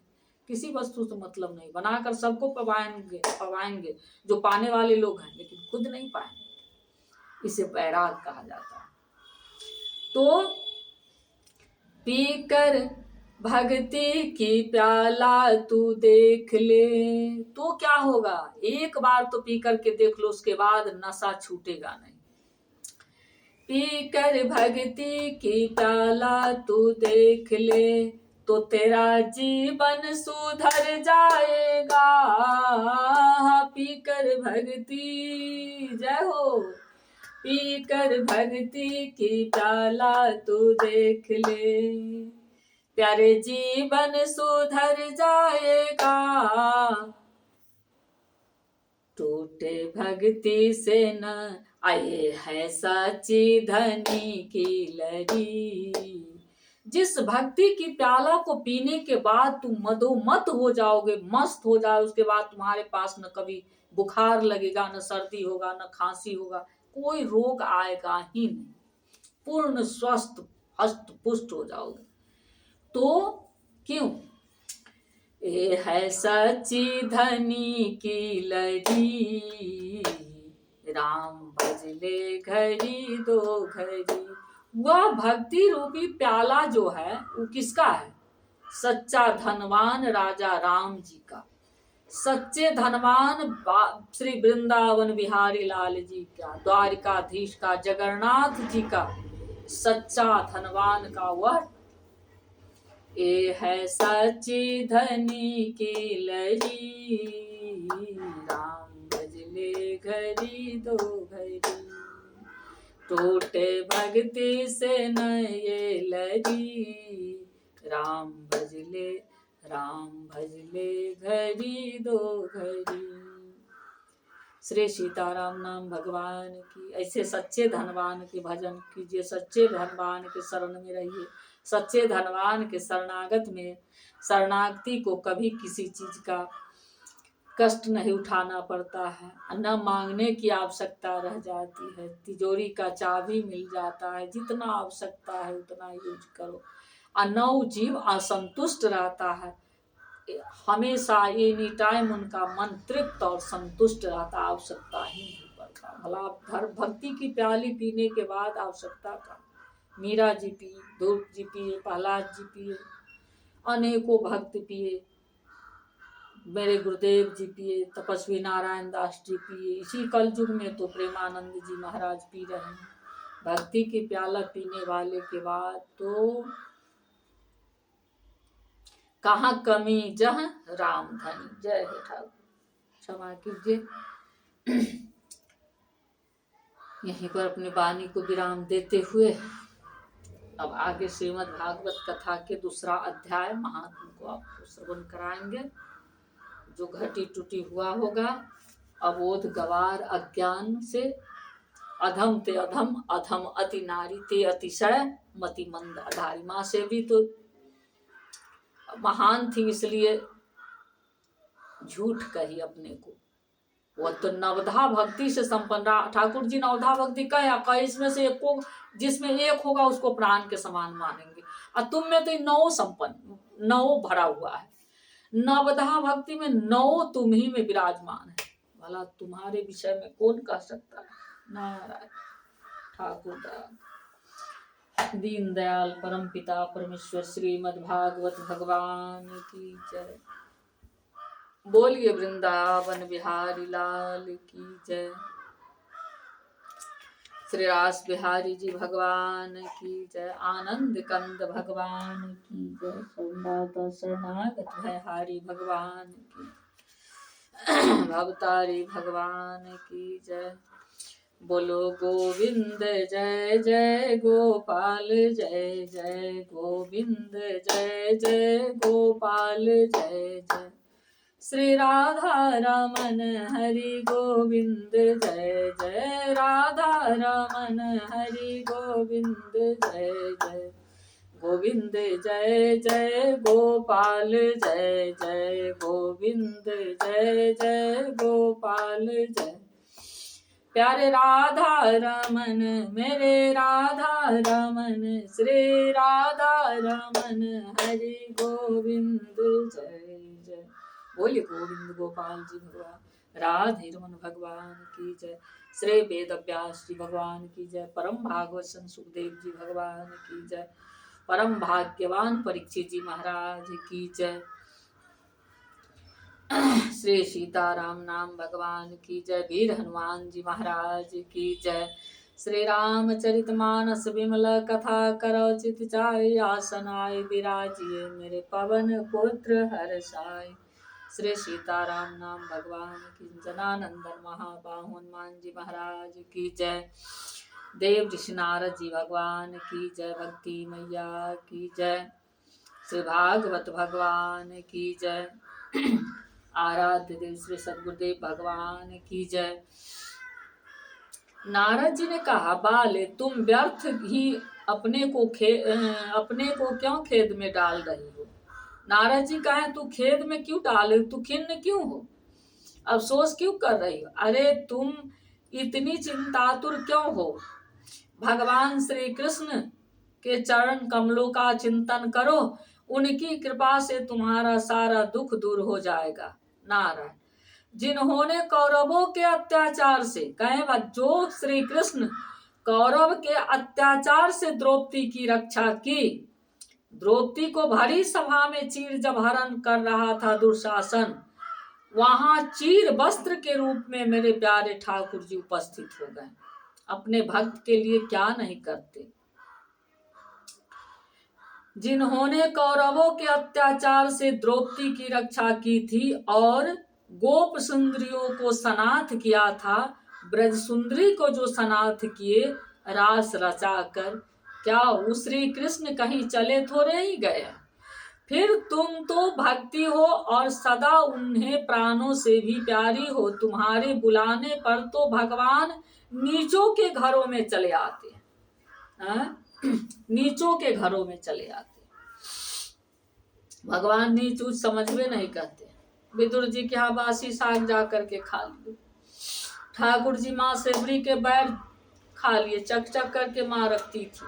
कहो नाथ सेवरी के घर कैसे आए, और आयो तो पर जूठे क्यों खाए। तो कहे जुबा पर यही था, हृदय में यही थी, श्री राम जय राम जय जय। राम नाम अखंड चलता था आठों पहर, भला झूठ किस समय हुआ। नारायण। सत्य, त्रेता और द्वापर, इन 3 युगों में ज्ञान और वैराग मुक्ति के साधन थे, किंतु कलयुग में तो केवल भक्ति ही ब्रह्म सायुज्य मोक्ष की प्राप्ति कराने वाली है। यह सोचकर ही परमानंद चिन्ह मूर्ति ज्ञान स्वरूप श्री हरि ने अपने सत्य स्वरूप से तुम्हें रचा है। तुम साक्षात श्री कृष्ण चंद्र की प्रिया और परम सुंदरी हो। एक बार जब तुमने हाथ जोड़कर पूछा था क्या मैं क्या करूं, तब भगवान ने तुम्हें यही आज्ञा दी थी कि मेरे भक्तों का पोषण करो। नारायण।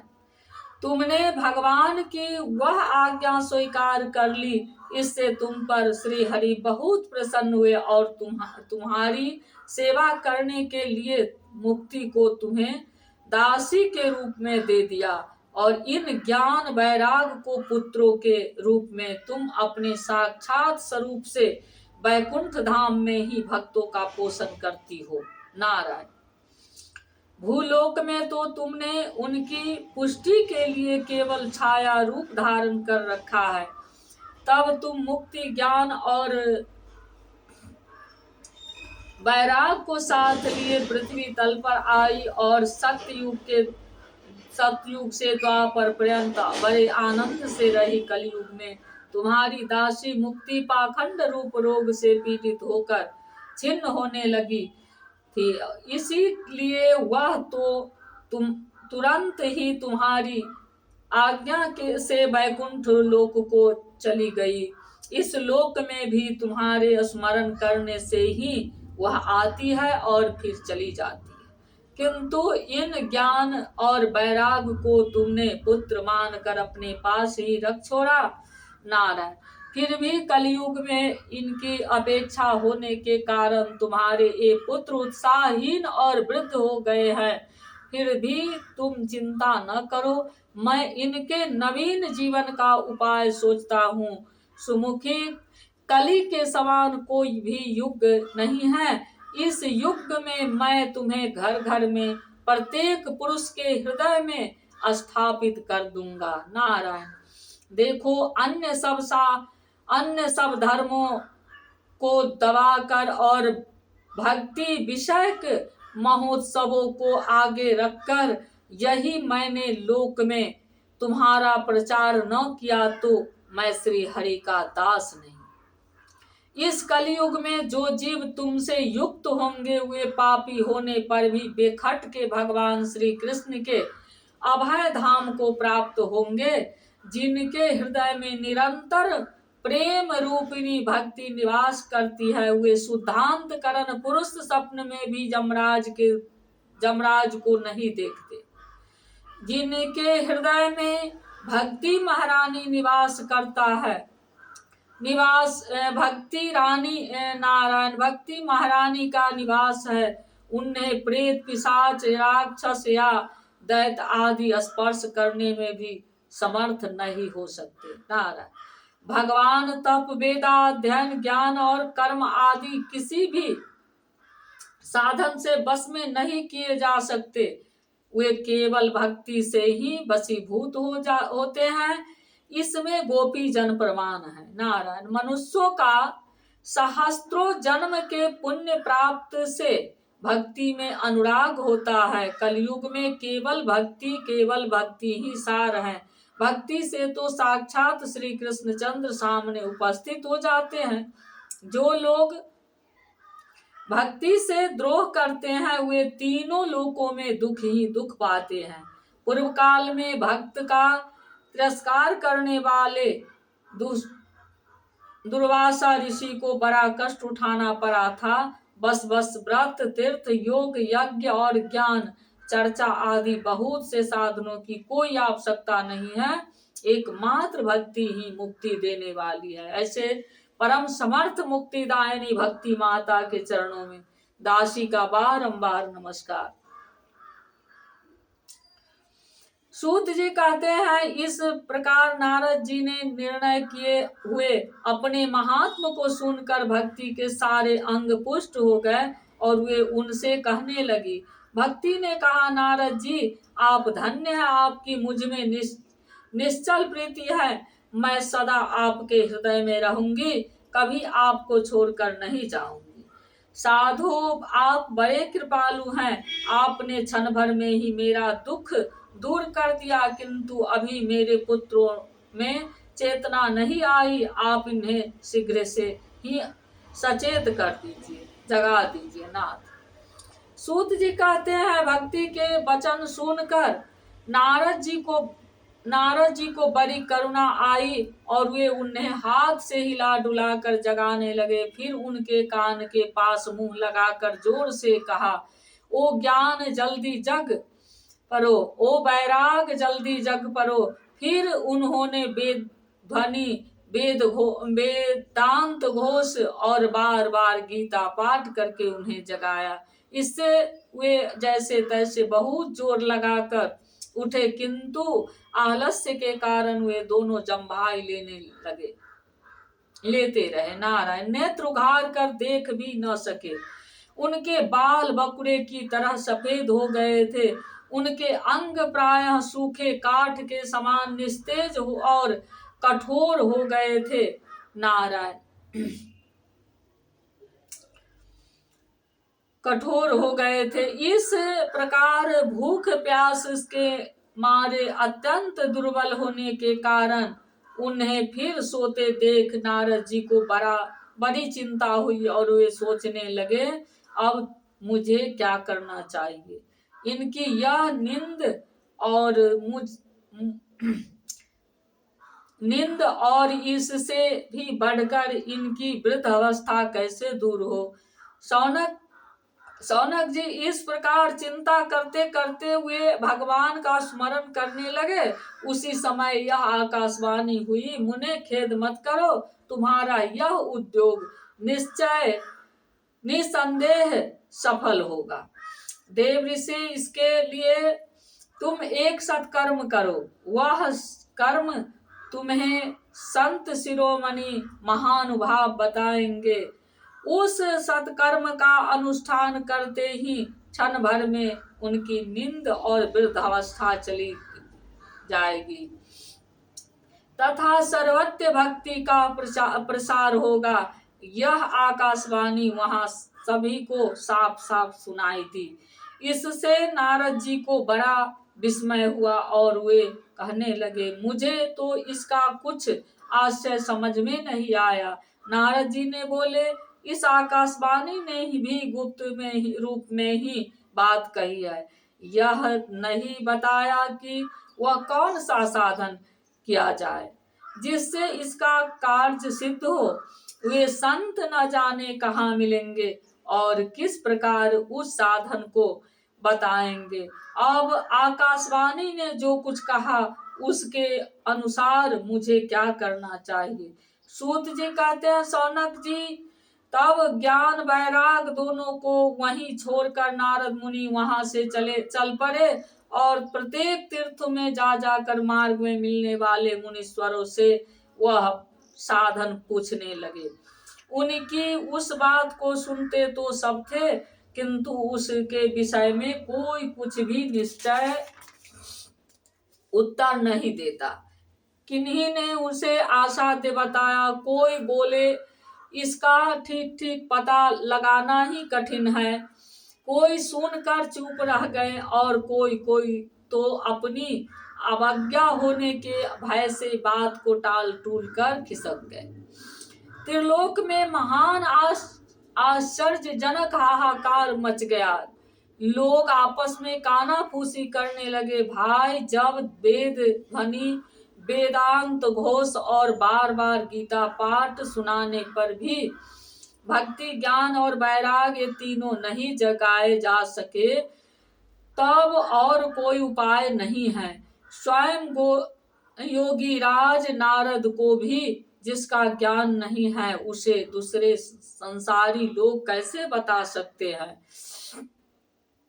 इस प्रकार जिन जिन ऋषियों से इसके विषय में पूछा गया उन्होंने निर्णय करके यही कहा कि बात दुसाध्य है, इसका कोई साधन नहीं है। नारायण। तब नारद जी बहुत चिंतातुर हुए और बद्रिक आश्रम आए। ज्ञान वैराग को जगाने के लिए वहां उन्होंने यह निश्चय किया कि मैं तप करूंगा। इसी समय उन्हें अपने सामने करोड़ों सूरजों के समान तेजस्वी सनकादि मुनीश्वर दिखाई दिए। उन्हें देख कर वे मुनि श्रेष्ठ कहने लगे।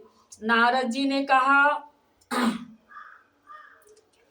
महात्माओं, इस समय बड़े भाग्य से मेरा आप लोगों के साथ समागम हुआ है। आप मुझ पर कृपा करके शीघ्र ही वह साधन बताइए। आप सभी लोग बड़े योगी, बुद्धिमान और विद्वान हैं। आप देखने में 5-5 वर्ष के बालक के से जान पड़ते हैं, किंतु है पूर्वजों के भी पूर्वज। आप लोग सदा वैकुंठ धाम में निवास करते हैं, निरंतर हरि कीर्तन में तत्पर रहते हैं, भगवत लीला अमृत का रसा स्वादन कर सदा उसी में उन्मत्त रहते हैं और एकमात्र भगवत कथा ही आपके जीवन का आधार है। हरि शरणम, भगवान ही हमारे रक्षक हैं, यह वाक्य मंत्र सर्वदा आपके मुख में रहता है। इसी से काल प्रेरित वृद्धावस्था भी आपको बाधा नहीं पहुंचाती। पूर्व काल में आपके भृगु भंग मात्र से भगवान विष्णु के द्वारपाल जय और विजय तुरंत पृथ्वी पर गिर गए थे और फिर आपकी ही कृपा से वह पुनः वैकुंठ लोक पहुंच गए। धन्य है, इस समय आपका दर्शन बड़े सौभाग्य से ही हुआ है। मैं बहुत दीन हूँ और आप लोग स्वभाव से ही दयालु हैं, इसलिए मुझ पर आपको अवश्य कृपा करनी चाहिए। नारायण। नारद जी कहे सनकादिक जी से, बताइए, आकाशवाणी ने जिसके विषय में कहा है वह कौन सा साधन है और मुझे किस प्रकार उसका अनुष्ठान करना चाहिए। आप इसका विस्तार से वर्णन कीजिए। भक्ति, ज्ञान और वैराग को किस प्रकार सुख मिल सकता है और किस तरह इनकी प्रेम पूर्वक सब वर्णों में प्रतिष्ठा की जा सकती है।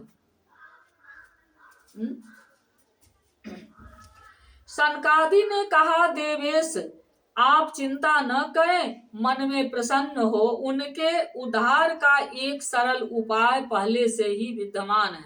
नारद जी, आप धन्य हैं, आप विरक्तों के शिरोमणि हैं। श्री कृष्ण दासों में शाश्वत पथ प्रदर्शक एवं भक्ति योग्य के भाष्यकर हैं। आप भक्ति के लिए जो उद्योग कर रहे हैं यह आपके लिए कोई आश्चर्य की बात नहीं समझनी चाहिए। भगवान के भक्त के लिए तो भक्ति की सम्यक स्थापना करना सदा उचित ही है।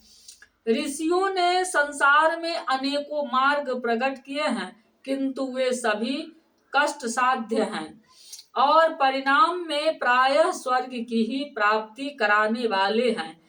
अभी तक भगवान की प्राप्ति कराने वाला मार्ग तो गुप्त ही रहा, उसका उपदेश करने वाला पुरुष प्रायः भाग्य से ही मिलता है। नारायण। ऐसे भगवत चरण प्रदायिनी परम कल्याण दायिनी श्रीमद् भागवत कथा यज्ञ भगवान की जय। सनकादिक जी भगवान की जय। देव ऋषि नारद जी भगवान की जय। भक्ति मैया की चरणों में बारंबार नमस्कार। समस्त महापुरुषों, संत भगवान, समस्त ऋषि महर्षिगण भगवान के चरणों में मेरा बारंबार नमस्कार। नारायण। आपको आकाशवाणी ने जिस सत्कर्म का संकेत किया है उसे हम बतलाते हैं। आप प्रसन्न और समाहित चित्त होकर सुनिए। नारद जी, द्रव्य यज्ञ, तप यज्ञ, योग यज्ञ और स्वाध्याय रूप ज्ञान यज्ञ, ये सब तो स्वर्गादि की प्राप्ति कराने वाले कर्म की ओर ही संकेत करते हैं। पंडितों ने ज्ञान यज्ञ को ही सत्कर्म मुक्तिदायक कर्म का सूचक माना है। वह श्रीमद् भागवत परायण है, वह श्रीमद् भागवत का परायण है जिसका गान सुकादि महानुभावों ने किया है। सुकादि महानुभावों ने किया है। उसके शब्द सुनने से ही भक्ति, ज्ञान और वैराग को बड़ा बल मिलेगा। इससे ज्ञान वैराग का कष्ट मिट जाएगा और भक्ति को आनंद मिलेगा। सिंह की गर्जना सुनकर जैसे भेड़िया भाग जाते हैं, उसी प्रकार श्रीमद् भागवत की ध्वनि से कलयुग के सारे दोष नष्ट हो जाते हैं। ऐसे समस्त दोष, समस्त पाप, समस्त दुसाधन, समस्त पीड़ा नाशक, प्रेत पीड़ा नाशी श्रीमद् भागवत कथा यज्ञ भगवान के चरणों में बारंबार दासी का नमस्कार। समस्त भक्ता श्रोतागण भगवान के चरणों में मेरा नमस्कार। तब प्रेम रस प्रवाह करने वाली भक्ति, ज्ञान और वैराग को साथ लेकर प्रत्येक घर और व्यक्ति के हृदय में क्रिया करेगी। नारद जी ने कहा, मैंने वेदांत की ध्वनि और गीता पाठ करके उन्हें बहुत जगाया, किंतु फिर भी भक्ति, ज्ञान और वैराग तीनों नहीं जगे। ऐसी स्थिति में श्रीमद् भागवत सुनने से वे कैसे जगेंगे? क्योंकि उस कथा के प्रत्येक श्लोक में और प्रत्येक पद में भी वेदों का ही तो सारांश है। आप लोग शरणागत वत्सल हैं तथा आपका दर्शन कभी व्यर्थ नहीं होता, इसलिए मेरा यह संदेह दूर कर दीजिए, इस कार्य में विलंब न कीजिए। सनकादि ने कहा, श्रीमद् भागवत की कथा वेद और उपनिषदों के सार से बनी है। वेद और उपनिषद की सार से, उसका जो जड़ है उससे इनका तैयारी की, मेन जो उसका रस है उससे तैयार है। इसलिए उसके अलग उनके फल रूपा होने के कारण वह बड़ी उत्तम जान पड़ती है। जैसे घी, दही और दूध सबके साथ सम्मिलित है, लेकिन जब उनको अलग कर दिया जाता है तो किसी से नहीं मिलते। न वो दही की तरह खट्टा होते हैं, न कीड़ा लगता है, और न सड़ जाते हैं। उनका सारा जीवन ही अलग हो जाता है घी को, और सर्वश्रेष्ठ माने जाते हैं। इसी तरह से जब आम के वृक्ष में आम फल रूप में प्रकट होकर के रस से लपालप होकर अमृत तुल्य फल प्रदान करते हैं, उसी वृक्ष से तो अलग होते हैं। इसी तरह से सारे वेद और उपनिषदों के सार रूप फल भागवत जी अलग हुए हैं। नारायण। ऐसे सर्वश्रेष्ठ आनंद रस, आनंद मोक्ष दाता श्रीमद् भागवत भगवान की जय हो, जय हो, जय हो।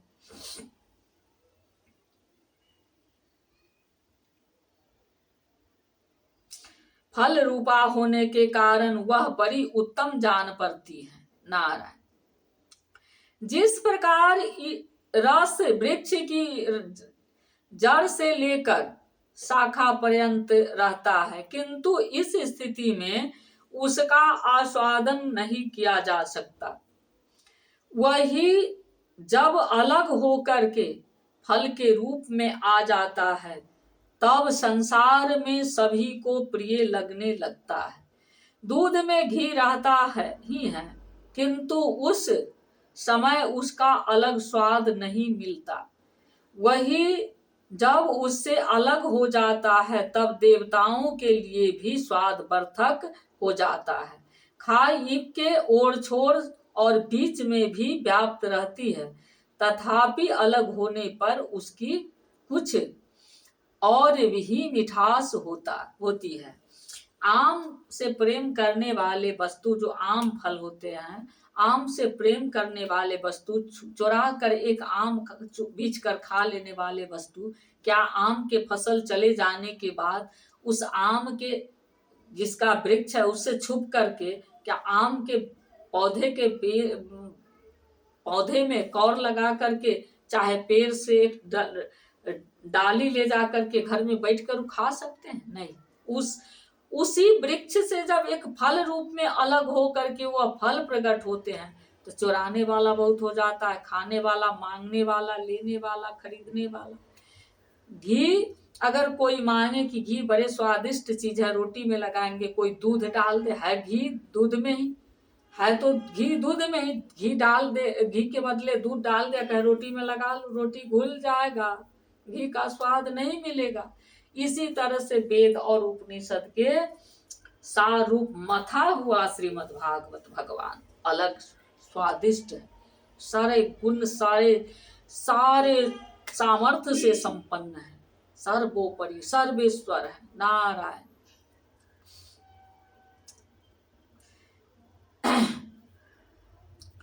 किसी को चीनी का आवश्यकता हो, मीठा का आवश्यकता हो, तो कहे ईख तो मीठ है, ले आओ, ईंट को काट करके डाल दो छोटा छोटा करके। क्या कभी संभव हो सकता है? नहीं। ओर छोर सभी में, बीच में व्याप्त है, जड़ में भी है, फुनगी पर भी मिठास। लेकिन जब उसको कोल्हू में पेर करके उसका रस अलग किया जाता है, उससे मीठा तैयार, शक्कर तैयार होता है, या मिल में चीनी बनाया जाता है, तो अलग स्वादिष्ट हो जाता है, टिकाऊ हो जाता है। ये कुछ दिन के बाद अगर न काट करके उसको नहीं व्यवस्था किया जाए तो सूख करके लकड़ी हो जाएंगे नारायण। और उसी से निकला हुआ चीनी बरसों बरसों रहते हैं। यही श्रीमद् भागवत जी है नारायण।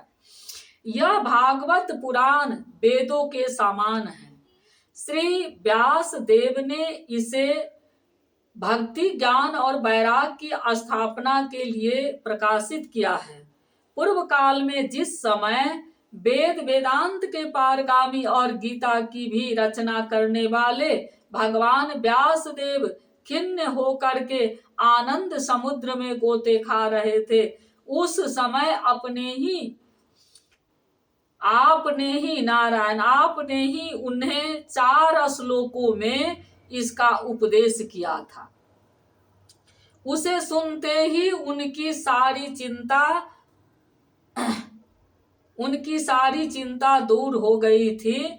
फिर इसमें आपको आश्चर्य क्यों हो रहा है? सनकादि जी कहे नारद जी को, जब देव ऋषि वेद व्यास जी जब खिन्न मन हो करके असंतुष्ट, अतृप्त दिखाई दे रहे थे, इतने बड़े 18 पुराण को, वेद को रचना करने वाले, तो आप ही ने तो बैठ करके इसका निष्कर्ष सुना करके उनका संदेह को मिटाया। फिर आपको क्यों आश्चर्य हो रहा है? इतने बड़े परिपक्व भगवत स्वरूप साक्षात भगवान के अवतार हैं, आप आश्चर्य क्यों कर रहे हैं? नारायण। जो आप हमसे प्रश्न करते हैं, आपको उन्हें शोक और दुख का विनाश करने वाला श्रीमद् भागवत पुराण ही सुनाना चाहिए। नारद जी ने कहा, महानुभावों, आपका दर्शन जीवों के संपूर्ण पापों को तत्काल नष्ट कर देता है। हे नाथ, दया करो, हे चारों ब्रह्मचारी, दया। और जो संसार दुख रूप दावानल से तपे हुए हैं, उन पर शीघ्र ही शांति की वर्षा करता है। आप निरंतर शेष जी के सहस्त्र मुखों से गाए हुए भगवत कथा अमृत का ही पान करते रहते हैं।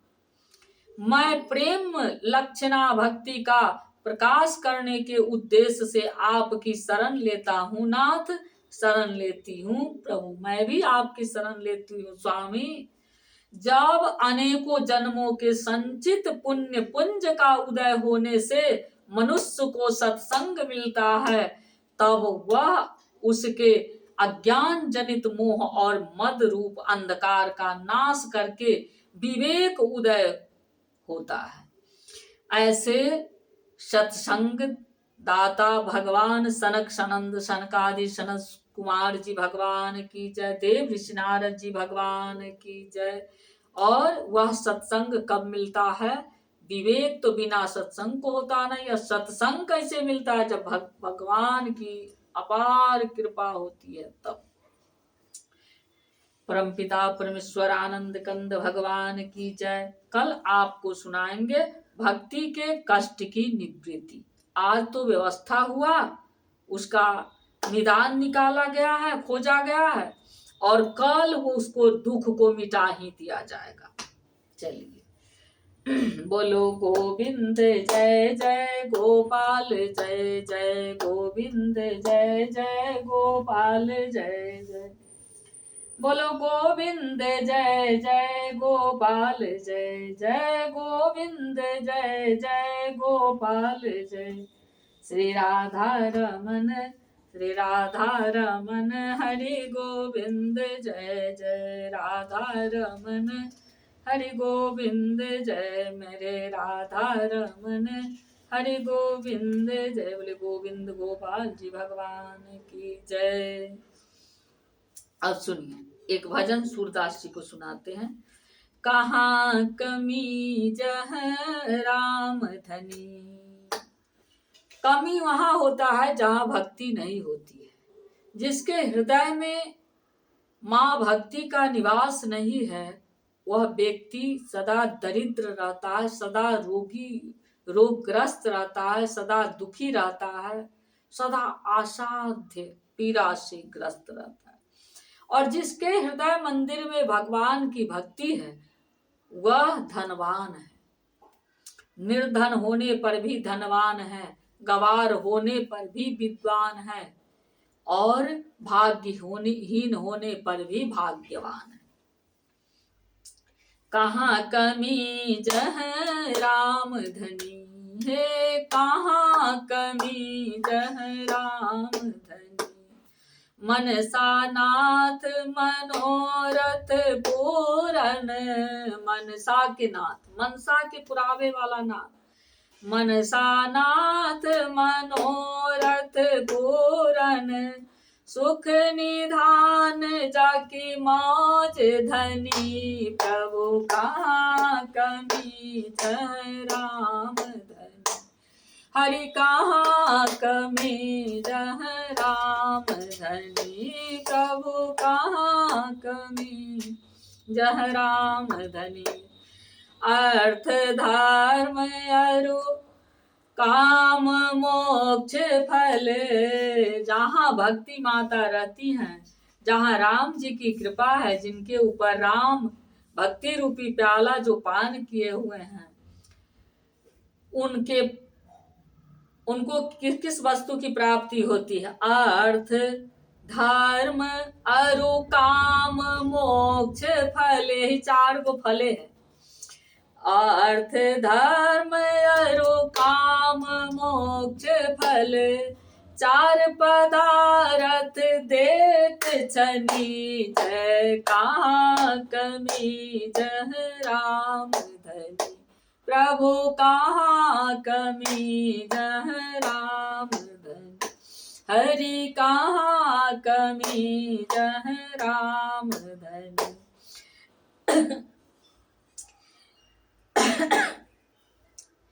इंद्र समान है, इंद्र देव ऋषि मेघाधिपति सचिपति भगवान इंद्र के समान जिनका सेवक है, जिन राम का इंद्र के समान सेवक है। इंद्र समान है जाके सेवक, इंद्र समान है जाके सेवक। मुँह बपुरे को कहाँ गनी, जय राम धनी जह राम धनी तह। कहाँ कमी जह राम धनी, प्रभु कहाँ कमी जह राम धनी। कहो कृपन की माया कितनी। अगर हम कोई धनवान की आशा करें, उसके पास बहुत सारा संपत्ति, सारा साधन है, सब कुछ है, सब प्रकार के पदार्थ उसके पास भरा हुआ है, लेकिन भक्ति नहीं है, ऐसे दुष्ट, उस कृपण, उस तुच्छ, उस दुरात्मा के अगर हम आशा करते हैं तो हमको क्या हाथ लगता है। कहो कृपन की माया कितनी। वह कृपण व्यक्ति के पास माया ही कितना है, उसका अपना पेट नहीं भर रहा है, उसका अपना आत्मा तृप्त नहीं है, उसका मन संतुष्ट नहीं है, वो क्या किसी को दे सकता है। कहो कृपन की माया कितनी, करत फिरत अपनी अपनी। या मेरा, या मेरा, मेरे पास ही करत फिर अपना अपना करता फिरता रहता है, अपने भोग, अपने अपने सर्वजन संबंधी, अपने अपने करने के चक्कर में। भला ऐसे दुर्भाग्य से ग्रस्त कृपण के आशा कभी न करें। करत फिरत अपनी अपनी, जय कहाँ कमी जह राम धनी। प्रभु कहाँ कमी जह राम धनी। अखाई न सके। भक्ति पुष्ट होने के बाद, भक्ति परिपक्व हो जाने के बाद, गुरुदेव की अटूट असीम कृपा हो जाने की बाद, गुरु चरण की रज प्राप्त हो जाने की बाद, गुरु चरण नख की हृदय में मंदिर में उनका परम ज्योति को स्थापित हो जाने के बाद होता क्या है, तो मैं न खा सकेंगे, न खर्च कर पाएंगे, कितनों खर्च करेंगे, कितनों खाएंगे, लेकिन जौ का तो बढ़ता कैसे, जैसे भुजंग के पास मणि बढ़ता है। खाई न सके खर्च नहीं जाने। कितना खर्च करे छी हमरा खुद नहीं हिसाब, कितना खा रहल छी खुद नहीं हिसाब। खाई न सके खर्च नहीं जानो, जो भुजंग सिर रहत मणि। जैसे शेषनाग के सिर में मणि रहता है, जो भुजंग सिर रहत मणि। जय कहाँ कमी जह राम धनी। प्रभु कहाँ कमी जह राम धनी। आनंद मगन राम गुण गावे, आनंद मगन राम गुण गावे। दुख दुख संताप की काट तनी। जय कहाँ कमी जह राम धनी।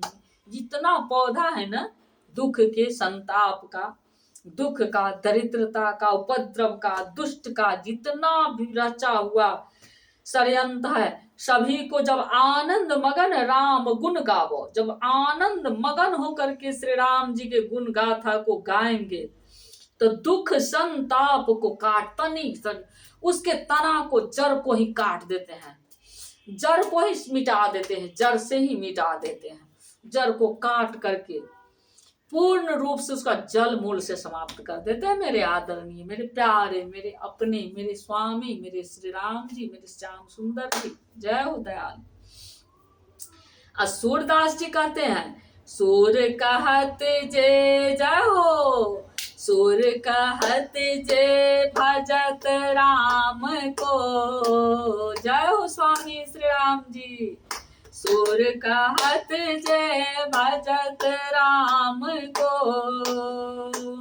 अतिन सोहर सो सदा बनी। जय कहाँ कमी जय राम धनी। सूरदास जी कहते हैं, सूरदास जी कहते हैं जो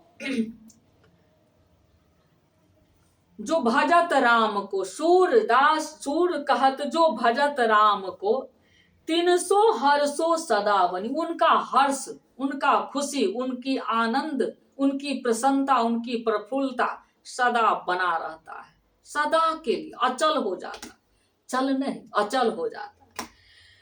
सुर कहत जे भजत राम को, सुर कहत जे भजत राम को, सुर कहत जे जय हो भजत राम को, 300 हर्षो सदा बनी, जय कहाँ कमी जह राम धनी, प्रभु कहाँ हर कहाँ कमी जह राम धनी। बोलिए श्री सीताराम नाम भगवान की जय, आनंद कंद भगवान की जय।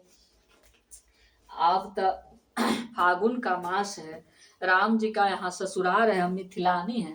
ठाकुर जी के लिए एक होली महोत्सव आप लोगों को सुनाएंगे। अच्छा लगे तो आप कमेंट कीजिएगा और बहुत बहुत सुनाएंगे।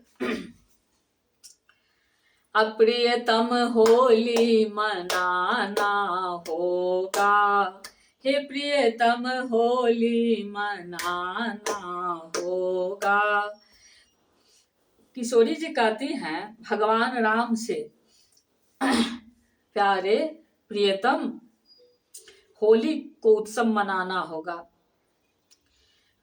मनाना होगा, मनाना होगा, है प्रियतम होली मचाना होगा।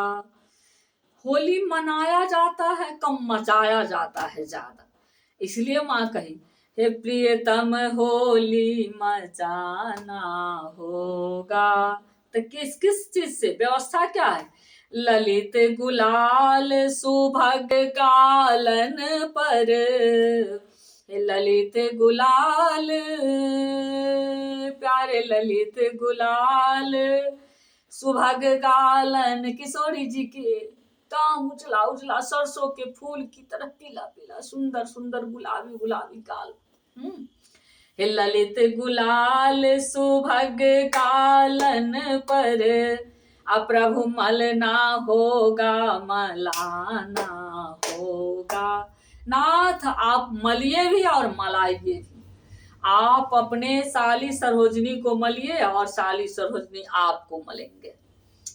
आज न कोई राजा रानी, आज न कोई पंडित ज्ञानी।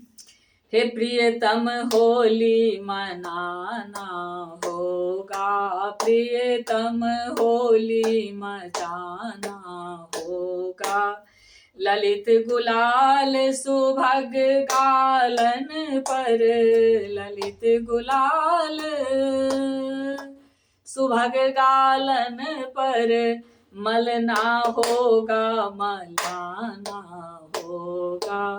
प्यारे मलना होगा मलाना होगा, प्रियतम होली मनाना होगा। अब केसर रंग, केसरिया रंग का क्या है? वस्त्र। केसर रंग बसन सुठे अंग अंग, केसर रंग केसरिया रंग से अंग अंग को रंग देना है। एक केसर रंग बसन सुठी अंग अंग, रंग ना होगा रंगाना होगा। प्यारे रंग ना होगा रंगाना होगा।